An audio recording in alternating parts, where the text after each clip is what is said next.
You're welcome back. This is the AM show, but of course, it's now time for E-Corner. And today we've got an E-Corner special for you. We've got an exclusive interview for you. And joining me today is an icon, a true force in African cinema, whose name commands respect across the continent and beyond. With a career spanning decades, he has not only graced our screens with unforgettable performances, but has also played a pivotal role in shaping the Nollywood industry as we know it.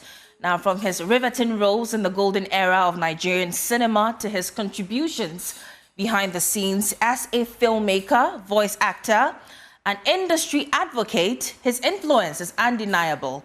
He's a man of depth, charisma, and a distinct voice that has become a signature in African entertainment. For the Gen Zs, I know you're clueless, maybe some of you, but watch this. With girls, what's wrong with that? I'm a man.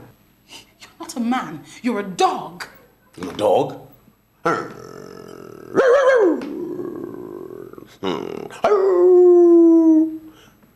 Let me be the dog. Let me mess around all I want. I'm the man. You can't change me. What? Look at this girl. Only last night she was professing her undying love for me. How she couldn't eat, how she couldn't sleep, how she couldn't drink, how she couldn't think without thinking of me. Look at her, darting around, prancing around the campus with this campus brat.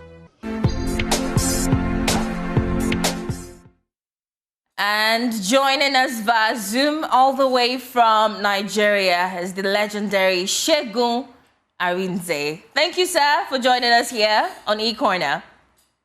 Thank you very much. Can you hear me? I can hear you. You're excellently clear. Thank you so much once good again. Good morning, Ghana. Good morning, Africa. Good morning, wherever you're watching around the world. Good morning.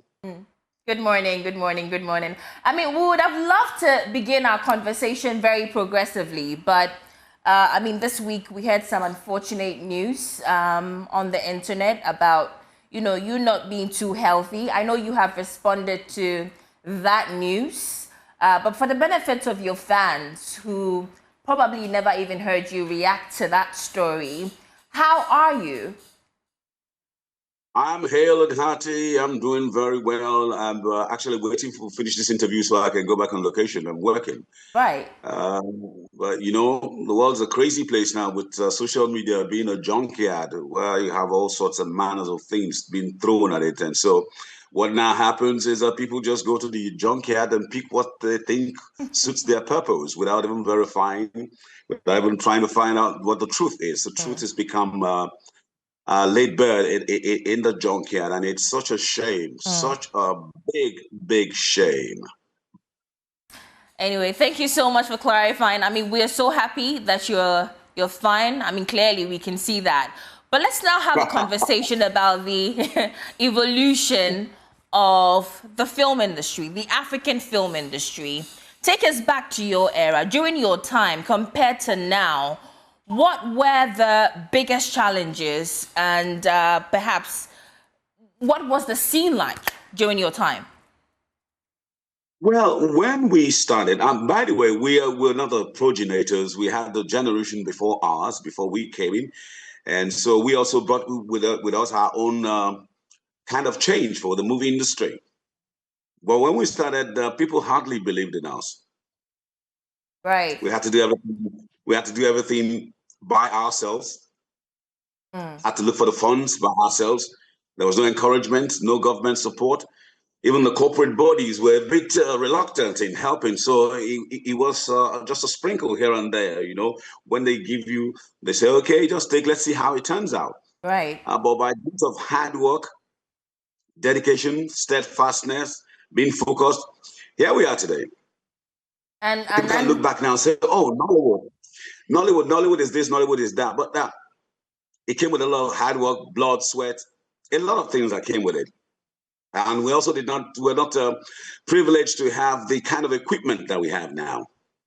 And so everything had to just be, sometimes we shoot on VHS, Super VHS, Umatic or Betacam. It was really a tough one. And so everything was manual. And then progressively we started getting into the non-linear digital age, and gradually this is where we are now. So we started on a very rough note. It was rough edge all the way, without belief, without any. But today, a lot of people will look back and say, "Oh, Nollywood! I want my child in Nollywood. I want my sister. I want my uncle. I want this." Everybody wants a piece of Nollywood. Nollywood has become that big cake that everybody's trying to cut. But when we were baking that cake, nobody believed in us. They were looking at us and scorning at us and laughing at us. What are you guys doing? And it's same thing with Ghana. Same thing in Gollywood. I remember coming to shoot in Ghana. I was in Teshinungwa. At that period, I shot as well, and we shot some part of Accra and towards what do you call that place? Is it Kakala? What, I can't remember. Where you have the beach side, yeah, the Labadi beach side, right? Yeah. So all that, and it was we and Gollywood, we had the same kind of history, right? Anyway, we've always been brothers and sisters, so it's not surprising to me. I see. I mean, it's interesting that you said that you started from a very rough part. I mean, I grew up watching you and your colleagues as well, and I could, you should give me walking stick now. You should give me walking stick now. You know. Say again. You should give me walking stick since you grew up watching me. I mean, you still look very good for, I mean, your age. But like I was saying, I could hardly feel that roughness you're talking about, and so I guess it's kudos to you and your colleagues for putting in, you know, that work in spite of all that hardship, making it look seamless. But now looking at Nollywood today, do you think that the current generation has upheld the legacy? I mean, when you guys started acting, when you envisioned the future for Nollywood, are you seeing that future today? Yeah, we've seen the future, but even though slightly distorted, but yes, we're still on track. Nothing is ever perfect. Nothing's ever 100% except God. So what we have now, social media has also come to contribute its own quota to the development of the movie industry. So what you find now is people are beginning to take, they're going to let them telling the stories in different ways. Perception is beginning to change for the industry. The younger ones are doing their best, but we'll still have some people who are still neither here nor there, who believe that, how do I put it now, who believe that they should just do away with all of us. You can't do away with history. That's the funny part of it. You just cannot do away with history. Right. But some of us have this sense of entitlement that, okay, you've done your bit. Can you get the hell out of the way? We've come. We know how to make movies now. Mm-hmm. Listen, you can't teach your mother, no matter how old you are, you can't teach your mother how to have a child. But not to cut you, you mentioned slightly distorted. When you look at what the current generation is doing, they're doing excellent, but it's a bit stories, because of the kind of stories they tell, the kind of ways they go about it. Are we losing originality? You want the honest truth? Yeah, I do. Yes, we are losing originality. We are losing originality. Those stories, we're beginning to ape a lot of things going on in Europe and America, but I think we should keep the authentic African stories as we know it to be. I'm not saying that we do not have, because of travels around the world, interactions with everybody around the world, you know, we intermix the world's one global village now, but that still doesn't take away your tradition. I mean, a Ghanaian is a Ghanaian, a Nigerian is a Nigerian, a Kenyan is a Kenyan, a South African is a South African. No matter how you look at it, you're not a European. You may have lived there, but you don't take away your values, your traditional values and your customs. You don't take them away because you've traveled abroad and you want to travel. It doesn't make any sense. So we keep those values. Let me use an example now. In Africa, we're so funny. We say traditional marriage and then white wedding. You know, you go and do your traditional wedding. You now go and wear the suit and the wedding gown. Now, for the whites, their wedding is traditional. Right. For you as an African, your wedding is traditional. So you're doing traditional. You're doing the white man's tradition, you do your own tradition. Sometimes you jettison your own tradition, you're going to go the white man's way to go and do his own style of wedding. I don't know if you get it. I get it. We pay bride price. We pay bride price. They don't pay. The Indians also have the tradition of how they do their own weddings. Are you getting my drift? I do get your point. You know, time is actually one of our biggest, haters right now. I really want to progress this conversation, but I quickly want us to wrap up with distribution. you know, the African filmmaking distribution. I mean, you have lived through the eras of, you know, CDs, cassette sales, and then cinema culture, and now we have all these film online streaming platforms. What do you make of that evolution? I mean, there are people who think that streaming platforms have come to sort of, quote unquote, destroy that sense of community, that sense of togetherness, cinema culture, you know, introduced. What do you think? I get that. Actually, streaming platforms actually did, but you know, you can't help it. You can't help development. You can't help progressiveness. But the cinemas you actually also do a lot in terms of distribution. We don't have many cinemas in Nigeria, talk less, and also in Ghana. So I think we should do more in terms of distribution, having more cinemas for people to go and make it a family thing, and also make it safe. Time was when it wasn't safe, but right now, I mean, people are beginning to come out to go to cinemas. They want to see films. It's released. They want to go out and see. But I think we should do more in terms of distribution. They're trying, but we should do more. We should do more in terms. Platforms, you cannot help that.